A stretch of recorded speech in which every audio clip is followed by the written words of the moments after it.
Baik, saudara-saudara, sampailah kita pada bagian yang disebut sebagai paradigma tentang nomina ya. Ini masih mencakup kasus-kasus nominatif dan akusatif.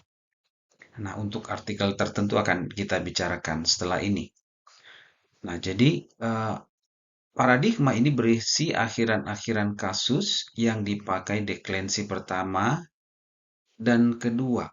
Ya, deklensi pertama dan kedua, baik nominatif maupun akusatif. Nah, perhatikan pada tabel ini. Nah, kasus-kasus lain seperti kasus-kasus datif, kasus-kasus genitif, kita akan bicarakan terpisah. Ya, ini kasus deklensi pertama dan kedua untuk nominatif maupun akusatif. Tanda negatif ini berarti tidak ada akhiran kasus yang dipakai dan stem nominanya yang digunakan. Jadi, stem nomina tanpa akhiran kasus. Nah, itulah makna tanda negatif di sini.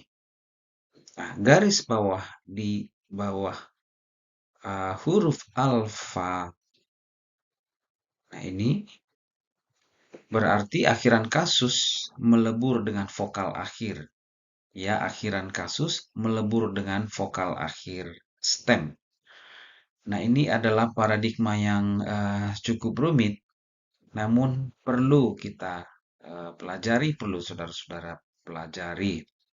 Dan bila memungkinkan, ya coba untuk menghafalkan. Nah, perhatikan paradigma yang ini adalah deklensi 2 maskulin. Jangan lupa eh, huruf akhir akar katanya. Yang ini adalah satu, ini artinya deklensi pertama, sebagian besar ini feminin.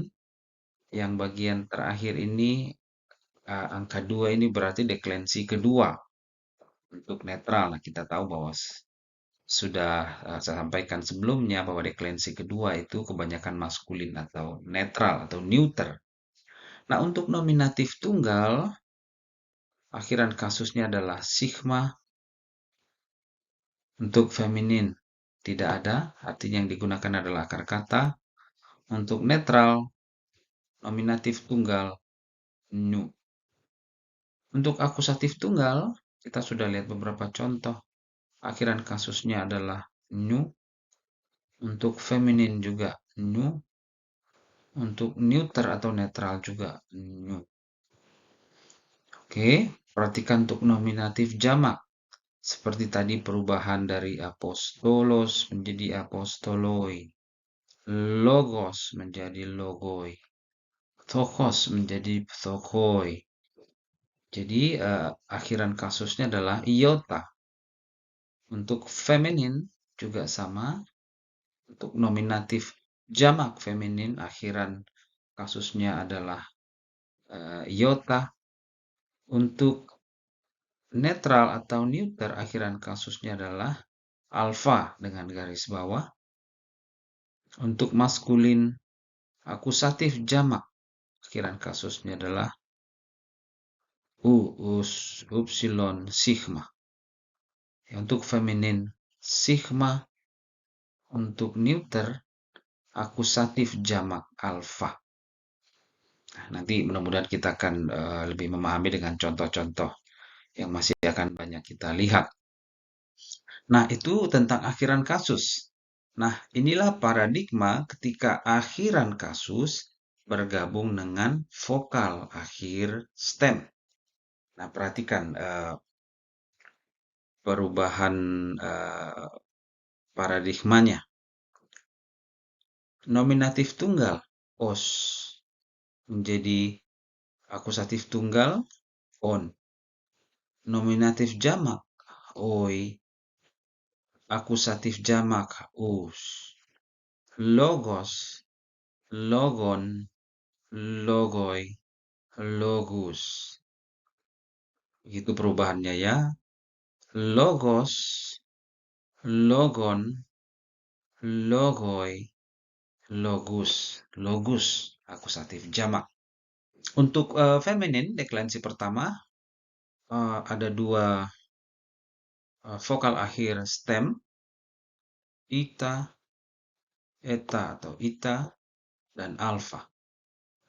Jadi akusatif tunggal berubahnya menjadi n dan an, ya, sesuai vokal akhir stemnya. Nominatif jamak feminin menjadi I. Akusatif jamak menjadi as. Nanti kita lihat contoh. Untuk netral on, ini adalah vokal akhir stem ditambah akhiran kasus.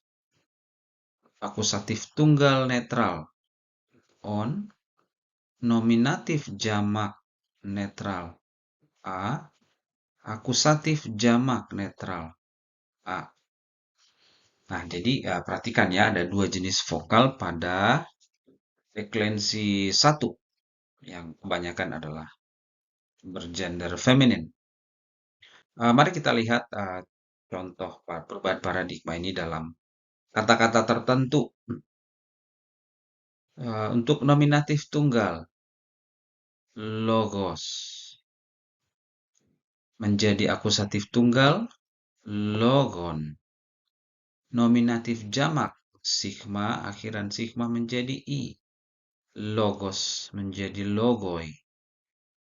Dalam bentuk akusatif jamak, akhiran kasusnya adalah us. Jadi dari logos menjadi logus. Nah, untuk feminin dengan vokal akhir eta, contohnya adalah grave. Ya, nominatif tunggal feminin grave. Akusatif tunggal akhirannya adalah nu. Jadi bentuknya menjadi grafen. Nominatif jamak grafai. Akusatif jamak grafas. Nah, bagaimana dengan vokal akhir akar stemnya adalah alfa. Ini contohnya nominatif tunggal feminin hora. Dalam bentuk akusatif tunggal feminin, akhirannya adalah ini horan. Nominatif jamak feminin horai. Akusatif jamak feminin horas. Nah, untuk deklensi kedua bergender netral, kita lihat pada kata ergon. Ya, nominatif tunggal netral ergon. Akusatif tunggal ergon, sama bentuknya. Nominatif jamak erga. Akusatif jamak erga. Jadi untuk nominatif tunggal dan akusatif tunggal bentuknya sama pada gender netral. Nominatif jamak dan akusatif jamak bentuknya sama. Oke, sama-sama erga. Nah, sekarang kita lihat beberapa contoh dalam Nats ya untuk mengenalinya. Yang pertama adalah Matius 6 ayat 1. Ingatlah, jangan kamu melakukan kewajiban agamamu di hadapan orang supaya dilihat mereka.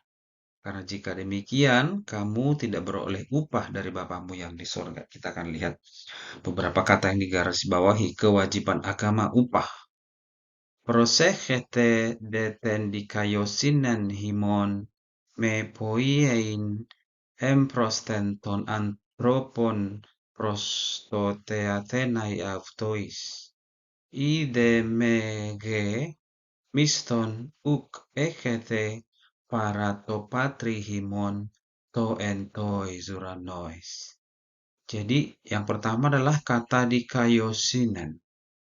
Perhatikan ini ada vokal akhir eta dengan akhiran kasus nu. Oke, jadi kita bisa mundur, nanti saudara-saudara bisa mundur ke belakang untuk mengenali bahwa ini adalah akusatif feminin tunggal. Nah, yang kedua adalah kata miston. Miston ini upah. reward, ya, hadiah.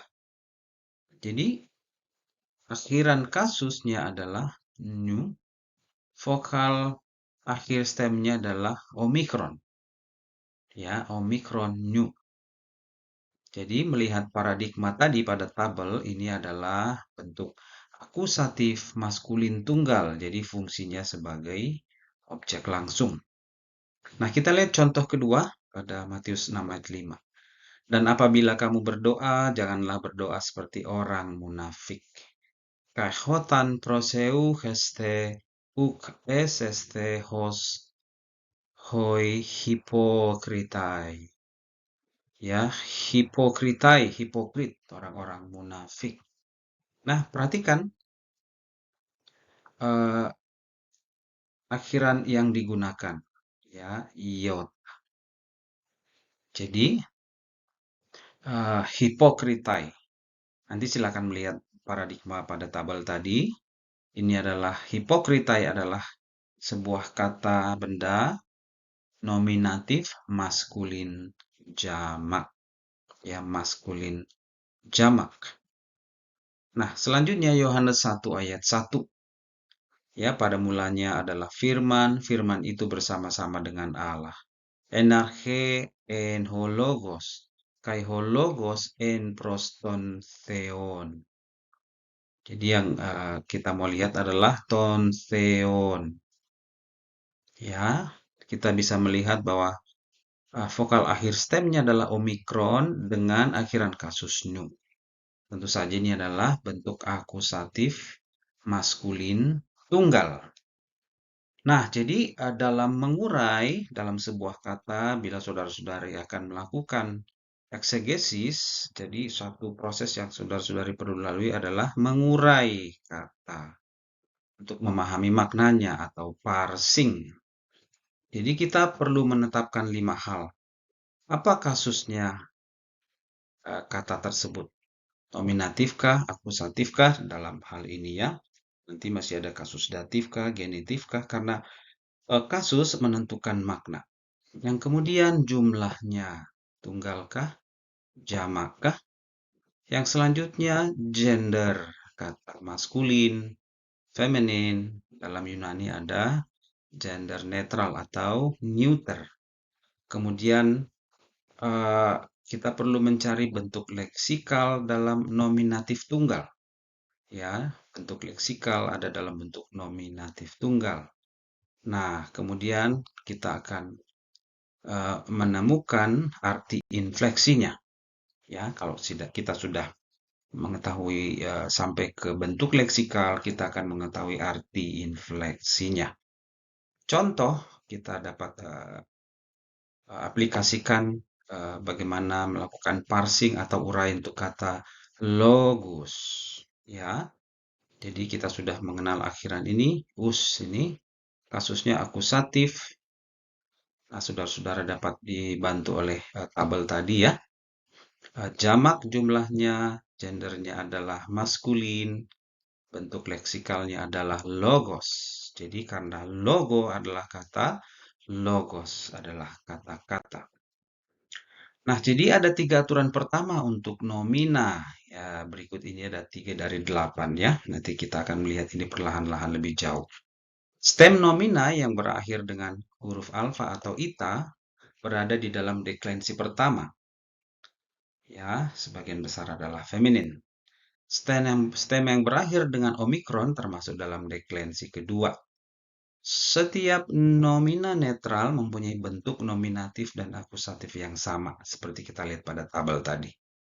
Hampir semua nomina netral neuter berakhir dengan alfa dalam baik kasus nominatif maupun akusatif jamak.